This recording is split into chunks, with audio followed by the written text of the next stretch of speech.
शंकराचार्यमथार्ष पद्मं पादं सहस्रामलकं च शिष्यं तं प्रोटकं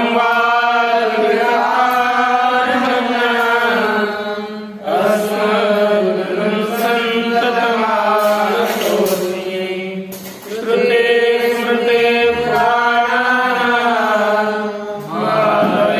करुणालयं नमामि भगवत्पादं शङ्करं लोकशङ्करं शङ्करं शङ्कराचार्यं केशवं नारायणं स्तोत्रभाष्यकृतो वन्दे भगवन्तो पुनः पुनः ईश्वरो गुरुरात्मेति मूर्तिभेदविदायने व्योमव्याप्तदेहाय दक्षिणामूर्तये नमः।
श्री कृष्ण श्री ईश्वर कृष्ण विचरित विरचित सांख्य कारिका के ऊपर श्री वाचस्पति मिश्र के द्वारा रची गई जो तत्व कौमुदी नामक टीका है, इसका विचार कर रहे थे। इसका विचार करते हुए अभी तक 3 प्रमाणों का विचार चल रहा है, उसमें 2 प्रमाणों का विचार हुआ। प्रथम प्रमाण प्रत्यक्ष प्रमाण, द्वितीय प्रमाण अनुमान प्रमाण। इन दोनों के भी सामान्य लक्षण करे गए, विशेषता भी सामान्यता उनका भेद किया।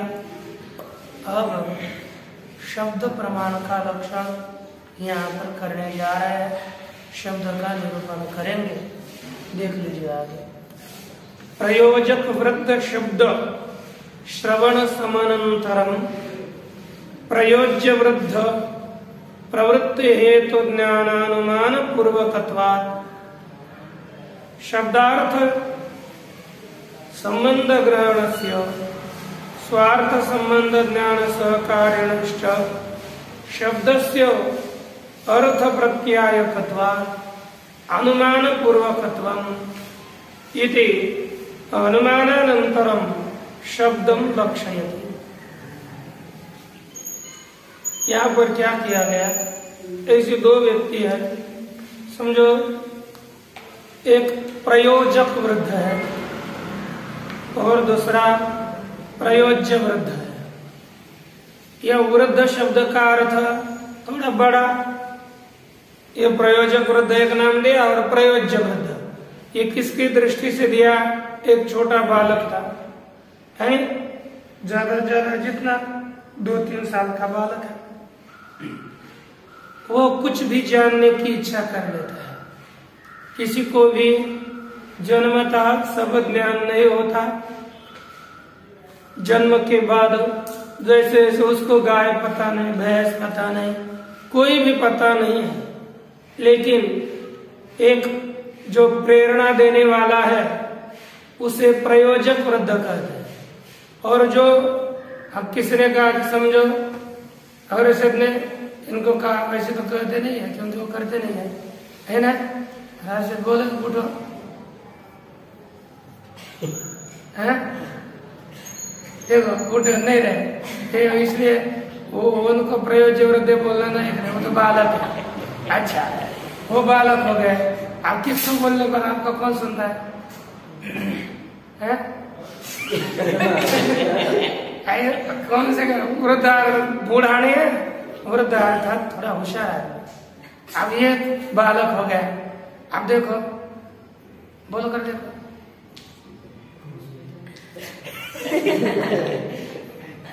ये प्रयोजक वृद्ध के भी नहीं है। चलो क्या अर्थात ये कोई कहेगा अरे गाम आनय, अर्थात ये भी बालक ही निकला है ना, गाम आनय। ये किसको किसने समझे? देवदत्त ने यज्ञ दत्त को बताया, यज्ञ दत्त गाम आनय तदा यज्ञ दत्त किं करोति तत्र गत्वा गाम आनय, है कि नहीं? तो देवदत्त ने यज्ञ दत्त को कहा गाय लाने के लिए, तब यज्ञ दत्त गाय लाता है, ठीक ना? तो इसमें प्रेरणा किसने दी? प्रेरणा देने वाला कौन? अच्छा, गाय लाने वाला कौन? तो जो प्रेरणा देने वाला है उसे कहते हैं प्रयोजक वृद्ध, और जो प्रेर्य है जो काम करता है उसे कौन का क्या कहते हैं? प्रयोज्य वृद्ध। अब ये यज्ञ दत्त ने कहा, देवदत्त ने कहा गाय लाओ, नजदीक छोटा 3 साल का बालक बैठा था, उसने सुना ये बोल रहे कि गाय लाओ, और उसने वो प्राणी लेकर आया, 4 पैरों का प्राणी, सफेद सफेद 2 सींग वाला था, ऐसा एक गलकंबल वाला प्राणी वो लाया। तो वो बालक समझा गया, फिर कहा कि गाम बढ़ाना, और उसने वहां से लाया, यहाँ पर कुछ डोरी के बांध दिया। तो देख कर करता अच्छा, अर्थात इसे गाय कहते हैं, है ना? वो किसको पता चला? बालक को, अपने को, है ना? बालक को पता चला इसे गाय कहते। अच्छा, और वो यह कहा कि लाओ, तो वहां था, इधर क्या है? अर्थात यहाँ इसको कहते हैं लाना। उसके बाद बाधा नहीं कहा, तो इसने इसे डोरी को वहां पर ही किया। अच्छा, ये है बांधना। इस तरह से बालक, अब सब कुछ नहीं पता, इसको कहे बालक बेड़ा पढ़ो, इसे बांधना कहते हैं, इसे गाय कहते हैं, बताते बैठते हैं क्या? नहीं, वो स्वयं ही जान लेता है सबके व्यवहार को देख करके, है कि नहीं? तो इस तरह से इस व्यवहार को देखकर बालक ने सब कुछ अनुमान ही किया। उसको यहाँ पर बताया कि प्रयोजक वृद्ध शब्द श्रवण समनंतरम, अर्थात प्रयोजक वृद्ध के शब्द के श्रवण के पश्चात, बाद, उसके तुरंत बाद में क्या कर लेता है? प्रयोजक वृद्ध की प्रवृत्ति होती है।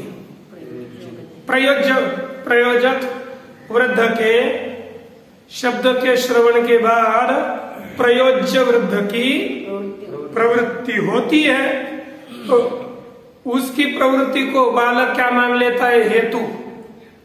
क्या मान लेता है? हेतु, है ना? प्रवृत्ति किसमें हो रही है?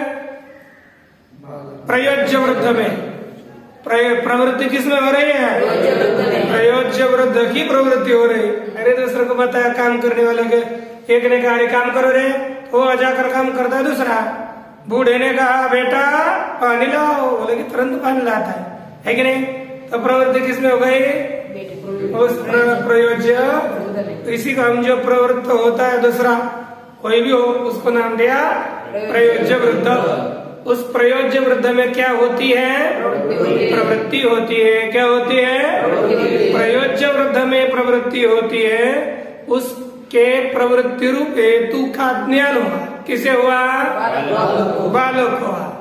ज्ञान इस प्रयोज्य प्रयोज्य वृद्ध के प्रवृत्ति हेतु रूप ज्ञान के द्वारा वह अनुमान कर लेता है। क्या कर, किसका, कि इस शब्द का यह अर्थ है। अनुमान के द्वारा अब कहा ना कि इसके प्रवृत्ति को देखकर अर्थ, इसने कहा गाय लाओ, तो इसकी प्रवृत्ति उस प्राणी की प्रवृत्ति होगी, अर्थ उसे गाय कहते हैं, है कि नहीं। ऐसे ही इस अनुमान पूर्वक शब्दार्थ संबंध ग्रहण होता है। किसे, शब्द का अर्थ, गाय का अर्थ वो प्राणी, गाय है शब्द है, उसका अर्थ वो प्राणी है। ऐसा शब्द और अर्थ इन दोनों के संबंध का ग्रहण किसे होता है, बालक। तो ये शब्द अर्थ संबंध ग्रहण किसके बाद होता है, अनुमान के बाद, है ना। अनुमान के बाद होता है कि नहीं। तो अनुमान लिखा, अनुमान पूर्वकत्वात् शब्दार्थ संबंध ग्रहणस्य स्वार्थ संबंध ज्ञान सकारिणश्च शब्दस्य अर्थ प्रत्यायकत्वात्। शब्द अर्थ का बोधक कैसा होता है, वहां लिखा स्वार्थ संबंध ज्ञान सहकारिण शब्द से। स्वार्थ अर्थात अपना अर्थ, उसका संबंध और उस संबंध का ज्ञान, है ना। स्वम अर्थात शब्द, उसका अर्थ समझ लिया, गौ शब्द है।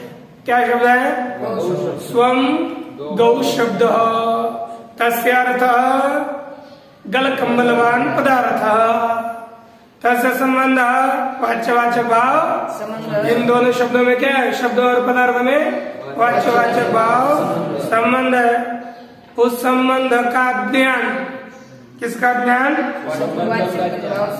संबंध का ज्ञान, उसका सहकारी कौन हो गया, ज्ञान का सहकारी शब्द, ज्ञान का सहकारी शब्द होगा। ज्ञान सहकारिण शब्दस्य अर्थ प्रत्यायकत्वात्। तो शब्द किसका है, शब्द के अर्थ का प्रत्यायक है ना। शब्द के अर्थ का प्रत्यायक अर्थात बोधक होने से, क्या होने से, शब्द के अर्थ का है ना। स्वम शब्द तस्य अर्थ तयोर यह संबंध, अर्थात शब्द और अर्थ का जो संबंध है ना, उनका सहकारी कौन है, शक्ति रूप सहकारी, शक्ति शक्ति है ना।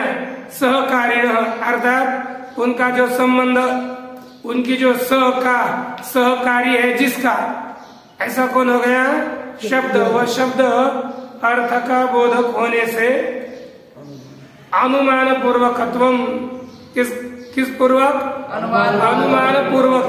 अर्थ पहले अनुमान होगा, फिर उसके बाद शब्दार्थ का ज्ञान होता है। इसलिए अनुमान पूर्वकत्वम इति, अर्थात ये शब्द का अर्थ प्रत्यायकत्व कैसा है, अनुमान पूर्वक है। इस तरह अनुमानानंतरम शब्दम लक्षयति, किसके बाद किसका लक्षण करते हैं, अनुमान के बाद यहाँ पर शब्द प्रमाण का लक्षण करने जा रहे हैं। अब सुनिए, आप्त श्रुतिराप्त वचनंतो, यह वचन मूल का वचन है कि नहीं। आप्त श्रुति, आप्त वचन, इसको ही शब्द प्रमाण कहते हैं। तो देख लीजिए, तत्र आप्त वचनम लक्ष्य निर्देश। आप्त वचन यह लक्ष्य है, शब्द प्रमाण का प्रमाण है ना, ये लक्ष्य हो गया आप्त वचन। और बचा हुआ आप्त श्रुति, ये क्या हो गया, लक्षण, परिशिष्टम लक्षणम। अब यहाँ पर आप्ता, आप्त का क्या अर्थ है का, आप्ता प्राप्ता युक्ता इति। आप्ता अर्थात प्राप्त। प्राप्त अर्थात युक्त, योग्य। युक्त का अर्थ समझ लो, योग्य। अब कौन सी श्रुति? आपता च आसो श्रुतिश्च इति आप्त श्रुति है ना। आपता अर्थात प्राप्त अर्थात योग्य। जो योग्य श्रुति है, श्रवण। श्रवण श्रुति अर्थात श्रवण। श्रुति का अर्थ नहीं लेना, श्रुति का अर्थ है योग्य श्रवण, है ना। आप्त श्रुति, श्रुति इसका अर्थ आप कर रहे हैं, क्या है श्रुति का अर्थ? केवल श्रवण का अर्थ ज्ञान ही है ना, सुनना अर्थात ज्ञान होना। लिखा आगे वाक्य जनितम वाक्यार्थ ज्ञानम। श्रुति का अर्थ क्या किया? वाक्य जनितम वाक्यार्थ ज्ञानम। यह किसका अर्थ हुआ? श्रुति का। और आप्त का अर्थ योग्य। तो योग्य वाक्य जनित वाक्यार्थ ज्ञान को क्या कहते हैं? आप्त श्रुति। पूरा बोलिए। योग्य वाक्य जनित वाक्यार्थ ज्ञान को आप्त श्रुति। पूरा बोलिए। योग्य वाक्य जनित वाक्यार्थ ज्ञान को आप्त श्रुति कहते हैं। योग्य वाक्य जनित वाक्यार्थ ज्ञान को आप्त श्रुति कहते हैं। ठीक है ना? अच्छा, अब इतना शब्द, यह शब्द प्रमाण का लक्षण किया। क्या किया?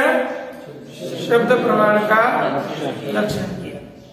तच्च, अब ये स्वतः प्रमाण माना जाता है कि परतः प्रामाण्य इसमें माना जाता है? ये दो विवाद तो सब जगह पर आता है। वेदांत में स्वतः प्रामाण्य है कि परतः प्रामाण्य है? स्वतः प्रामाण्य। न्याय में परतः प्रामाण्य। हाँ, तो पूर्व पक्ष रूपी है। न्याय परतः प्रामाण्य मानते हैं और वेदांत स्वतः प्रामाण्य मानते हैं। उसी तरह इनके भी मत में, सांख्य मत में भी स्वतः प्रामाण्य माना गया है। कहते तच्च स्वतः प्रमाणम, वह जो वाक्यजन्य वाक्यार्थ ज्ञान है, तदर्थात वाक्यजन्य वाक्यार्थ ज्ञान ये स्वतः प्रमाण है, अर्थात दूसरे के अधीन इसका प्रामाण्य नहीं है। स्वयं ही स्वतः स्वतंत्र इसका प्रामाण्य है। आगे कहते हैं स्वतः प्रामाण्य में योग्यता होने में क्या कारण है? कहा अपौरुषेय वेद वाक्य जनितत्वेन सकल दोषाशंका विनिर्मुक्तेर युक्तम भवति। अब ये जो स्वतः प्रामाण्य है ना, इनमें योग्य है, लेकिन कैसे? कहते हैं अपौरुषेय वेद वाक्य जनितत्वेन। ये जो शब्द प्रमाण होता है ना, शब्द ज्ञान होता है, वो कैसा है? अपौरुषेय जो वेद वाक्य उससे उत्पन्न हुआ है। किससे हुआ है? उससे यह ज्ञान उत्पन्न हुआ है।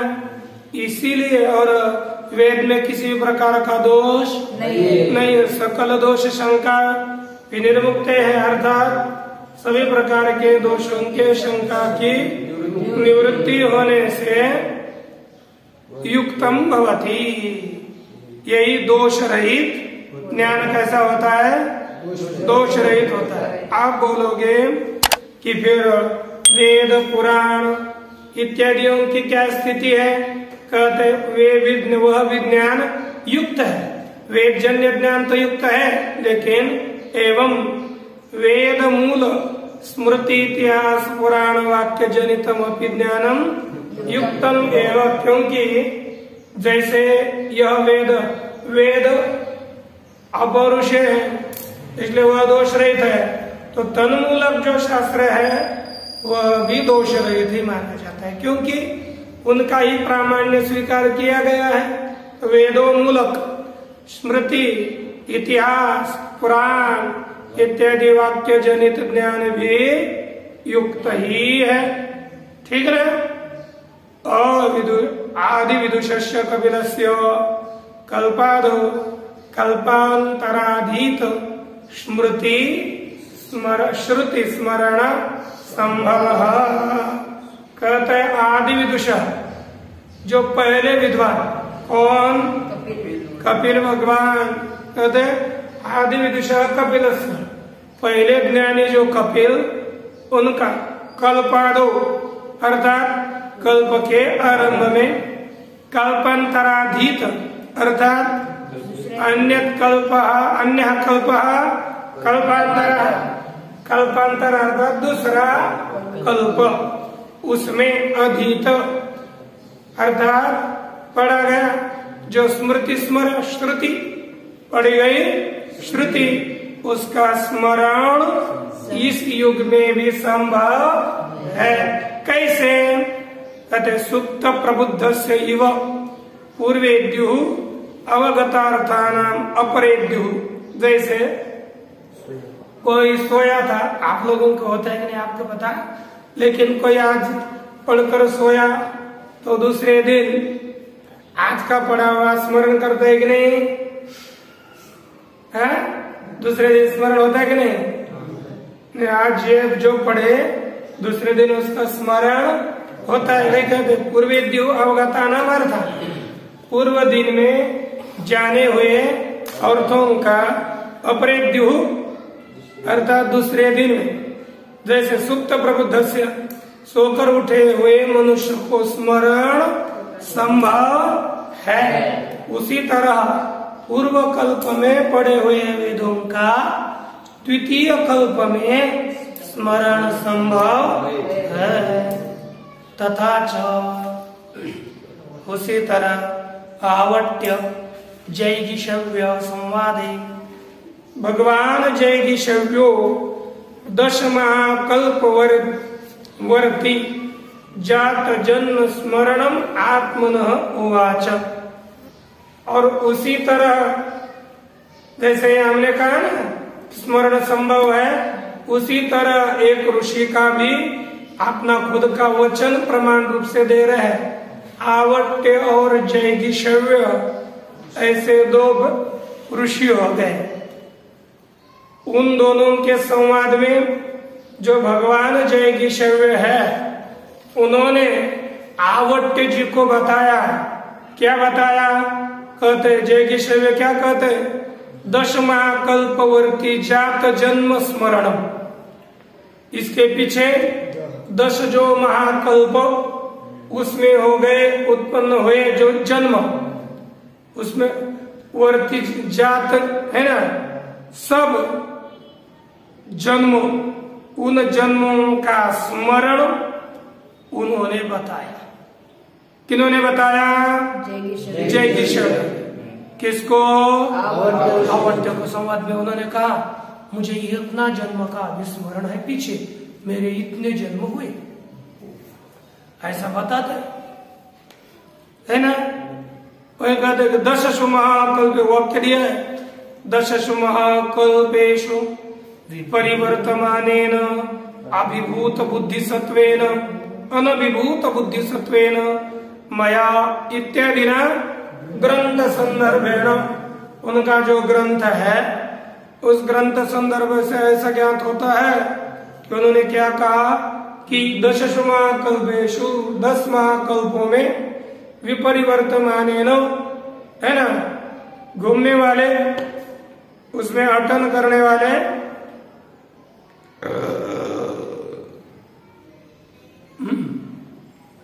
अनभिभूत बुद्धि सत्वेन, जिसकी बुद्धि दबी नहीं, अभिभूत अर्थात दबी हुई, बुद्धि का जो सत्व गुण न दबा हुआ है, ऐसे अनभिभूत बुद्धि सत्व के द्वारा सत्व, जिसका बुद्धि सत्व दबा नहीं, ऐसे मैंने ये जैगिषव्य ने आवट्य जी को बताया।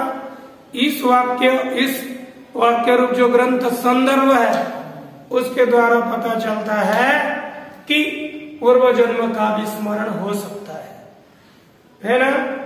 पूर्व जन्म का स्मरण हो गया, उसी तरह कपिल महामुनि जी को भी पूर्व जन्म का स्मरण हुआ है। ठीक ना? अब ग्रहणेन अयुक्ता शाक्य भिक्षु निर्ग्रंथक संसार मोचकादीना आभासा परिवृता भवन्ति। यह कहते हैं आप्त ग्रहणेन, जो आप्त शब्द है ना, आप्त इस शब्द के ग्रहण के द्वारा अयुक्ता, अयुक्ता अर्थात जो युक्त नहीं है। कौन कौन? अब ये दूसरों का निराकरण हो गया।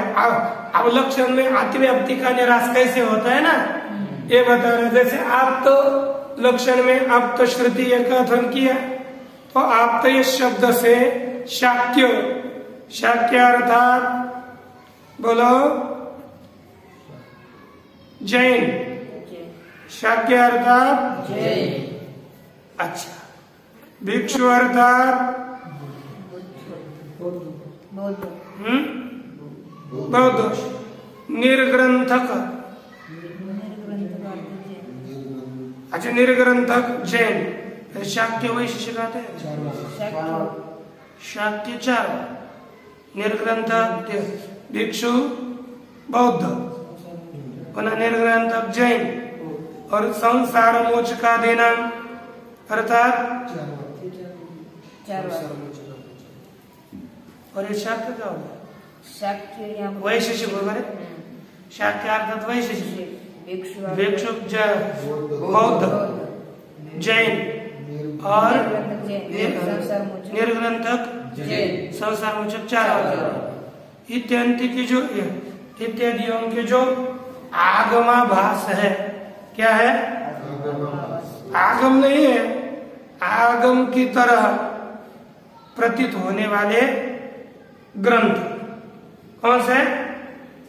आगम की तरह प्रतीत होने वाले जो उनके ग्रंथ है, आगमाभास है, वे सब परिहृता भवन्ति। कैसे होते हैं? निराकृत हो जाते हैं, केवल आप्त पद देना, क्योंकि वो आप्त नहीं ना, वो अयुक्त है, योग्य नहीं। अयुक्तत्वंच एतेषां विगानात्, कहते इनका अयुक्तत्व गाया गया है, इनके अयुक्तत्व का कथन।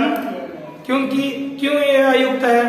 विरुद्ध गान करते हैं परस्पर, शास्त्र के विरुद्ध बोलते हैं नहीं, इसलिए यह अयोग्य है। और क्या क्यों अयोग्य है?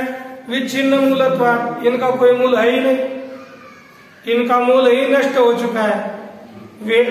वेदांत इत्यादि सब वेद मूलक है, और अन्य सब वेदों में मूलक है, वेद अमूलक है, इसीलिए वे अयुक्त है। और दूसरा प्रमाण विरुद्धार्था भी रहना चाहिए। इन्होंने वेद को प्रमाण तो नहीं माना, और वेद के विरुद्ध भी बहुत बोले हुए हैं। प्रमाणों के विरुद्ध अर्थ का इन्होंने प्रतिपादन किया, इसलिए ये अयोग्य है। कैश्चित एवं लेच्छादि पुरुषा सपदयि पशु प्राययि परिग्रहो गोतव्य। इनका कौन ग्रहण करते हैं? इनके शास्त्रों को ग्रहण कौन करता है? कहते कोई जो म्लेच्छ है, पुरुषापसद है ना, जिनको पुरुष केवल नाम मात्र है, पुरुष के लिए जो अपवाद रूप जो कोई म्लेच्छ इत्यादि है, अर्थात पुरुषापसद समझो, पशु प्राय, पशु के समान, प्राय पशु ही, ऐसे जो लोग हैं उन्होंने ही इनके मत का परिग्रहण किया है, स्वीकार किया है, ऐसा समझना चाहिए। अर्थात ऐसे लोग इनके मत को ग्रहण करते हैं। नजदीक नजदीक पशु, ऐसे लोग इनके मत को स्वीकारते हैं। ठीक ना? अच्छा, तू शब्देन अनुमानात् व्यवच्छिन्नति। फिर यहाँ तु आप्त श्रुतिराप्त वचनंतु, यह जो तु शब्द दिया, इस तु शब्द के द्वारा अनुमान प्रमाण से शब्द प्रमाण को अलग किया है ना। तु शब्द न अनुमान प्रमाणात् व्यवच्छिन्नति। अब यहाँ पर दिया वाक्यार्थो ही प्रमेय। वाक्य का अर्थ क्या है? प्रमेय अर्थात सिद्धांत। वाक्य का अर्थ प्रमेय है, न तो तद धर्मो वाक्यम, लेकिन उसका धर्म वाक्य नहीं है। वाक्य किसका धर्म नहीं है? अर्थ का धर्म। वाक्य तो अर्थ तो सिर्फ प्रमेय है, ज्ञान का विषय है, इसलिए उसका प्रमेय का धर्म वाक्य नहीं है। अब यदि धर्म होता तो वाक्य को हम लिंग बना देते और अर्थ को ये अनुमिति का अनुमेय बना देते, है ना। इसलिए न तत्र लिंगम भवेत्, जिसके द्वारा प्रमेय में वाक्य लिंग होता। जब धर्म वाक्य होता तभी उसे हम लिंग हेतु कहते हैं। जैसे अब किसी में जो धर्म होता है ना, धर्म होता है ना, उस धर्म को देख करके हम अनुमान करते हैं। लिंग को देखकर अनुमान करते हैं, हेतु को देखकर अनुमान करते हैं। वाक्य अर्थ का धर्म नहीं है, इसलिए वाक्य क्या नहीं है? वाक्य लिंग नहीं है। वाक्य लिंग नहीं अर्थात हेतु, इसलिए यहाँ पर अनुमान नहीं मानते, इसको अनुमान नहीं होता। न च वाक्यम वाक्यार्थम बोधयेत संबंध ग्रहणम अपेक्षते। कहते वाक्यम वाक्यार्थम बोधयत, वाक्य वाक्य के अर्थ का बोध कराता हुआ संबंध के ग्रहण की अपेक्षा नहीं करता। वाक्य वाक्य के अर्थ का बोध कराता हुआ संबंध का ग्रहण नहीं करता, ग्रहण की अपेक्षा नहीं करता।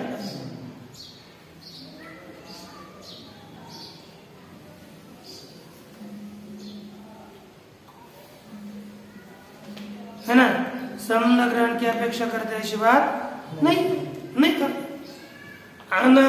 अभिनव कवि विरचित वाक्यस्य अदृष्ट पूर्वस्य अनुभूत चरक अनुभूत चर वाक्यार्थ बोधकत्वा। है ना ऋषभ? साइड बैठो, ऐसे बैठो ना, आदमी जैसा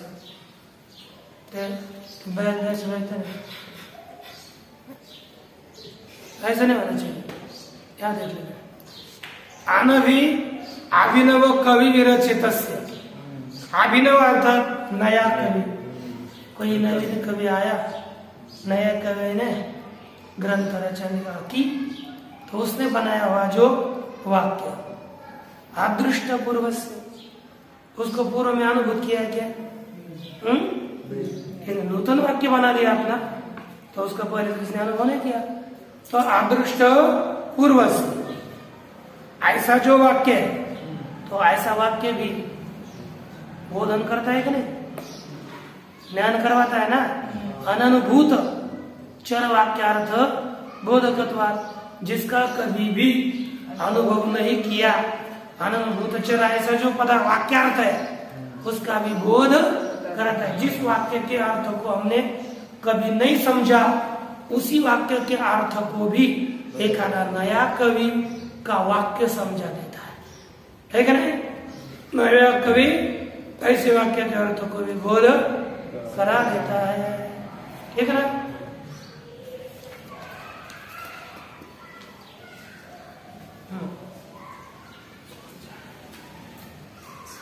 एवं प्रमाण सामान्य लक्षणेषु तद विशेष लक्षणेषु च सत्सु यानि प्रमाणांतराणि उपमानादीनि प्रतिवादी भी अभ्युपेयन्ते। तानि उक्त लक्षणेषु एव प्रमाणेषु अंतर भवन्ति। ये कहते इस तरह एवं अर्थात इस तरह प्रमाण सामान्य लक्षणेषु अर्थात प्रमाण के सामान्य लक्षणों के और तद विशेष प्रमाणों के विशेष लक्षणों के होने पर, है ना, प्रमाण सामान्य का लक्षण हो गया और प्रमाण विशेषों के लक्षण हो जाने पर, है ना, अब बाकी क्या बचा, यानी प्रमाणांतराणि उपमानादि, जो दूसरे प्रमाण उपमान इत्यादि है वे प्रतिवादी भी अभ्युपेयन्ते, वे किसके द्वारा स्वीकार किए जाते हैं, प्रतिवादियों के द्वारा स्वीकार किए जाते हैं। तानि अर्थात वे प्रमाण उक्त लक्षणेषु एव प्रमाणेषु अंतर्भवन्ति, ऊपर बताए हुए, है ना, उक्त लक्षण ऊपर बताए हुए जिन जिन के लक्षण किनके बताया है, प्रत्यक्ष अनुमान और उक्तानि लक्षणानि एषान्तानि प्रमाणानि, जिनके लक्षण ऊपर बताए गए हैं ऐसे उन प्रमाणों में ही अंतर्भूत हो जाते हैं। अर्थात शब्द प्रत्यक्ष शब्द और अनुमान उनमें ही आगे के सभी प्रमाणों का अंतर्भाव हो जाता है। अब इनके प्रमाणों का अंतर्भाव थोड़ा देख लीजिए। तथा ही उपमानम तावत् यथा गौ तथा गवय इति वाक्यम, उपमान को क्या समझ लीजिए, वाक्य शब्द प्रमाण समझ लीजिए। किसने पूछा गवय कैसा है, कहते यथा गौ तथा गवय, जैसे गाय वैसा गवय, उसको ज्ञान हो जाता है गवय शब्द के अर्थ का। तज्जनिता धी आगम एवं, उससे ऐसे वाक्य से उत्पन्न हो गई बुद्धि, अर्थात उत्पन्न हुआ ज्ञान, ये तो आगम प्रमाण ही है। योप्य वयम गवय शब्दो गो सदृशस्य वाचका इति प्रत्यय, और जो भी गवय शब्द गो सदृश प्राणी का वाचक है, ऐसा जो भी शब्द है ज्ञान है, वह भी सो अपि अनुमानम एवं, वह भी कौन है, अनुमान ही है। यो ही शब्दो यत्र वृद्धे वृद्धे प्रयुज्यते सो असति वृत्त्यंतरे तस्य वाचक, कहते जो शब्द जिस पदार्थ के विषय में वृद्धों के द्वारा प्रयोग किया जाता है, सह अर्थात वह शब्द असति वृत्त्यंतरे, दूसरी वृत्ति न होने पर तस्य वाचक, उसी पदार्थ का वाचक। जैसे किसने गौ शब्द एक दो चार चतुष्पादात्मक गलकम्बलवान एक पदार्थ है, उसके लिए प्रयोग किया वृद्ध ने, तो उसका दूसरा अर्थ संभव नहीं है, इसलिए गौ शब्द का अर्थ गो गाय ही होता है। उसी तरह यथा गो शब्दो गोत्वस्य, जैसे गो शब्द किसका वाचक है, गोत्व का वाचक है। प्रयुज्यते चैवं गवय शब्दो गो सदृशेति, और इसी तरह गवय शब्दों का गो सदृश प्राणी में प्रयोग किया जाता है। इति तस्यैव वाचक, इसलिए वह गवय शब्द का ही, गवय का ही वाचक कौन है, गवय शब्द अथवा गवय सदृश शब्द भी किसका वाचक है, गवय का ही वाचक है। इति तज्ज्ञानम अनुमानम एवं, इस तरह यहाँ पर गवय शब्द के अर्थ का ज्ञान होना यह अनुमान ही है, ऐसा विचार तो किया। इसके बाद का विचार हम देखते हैं।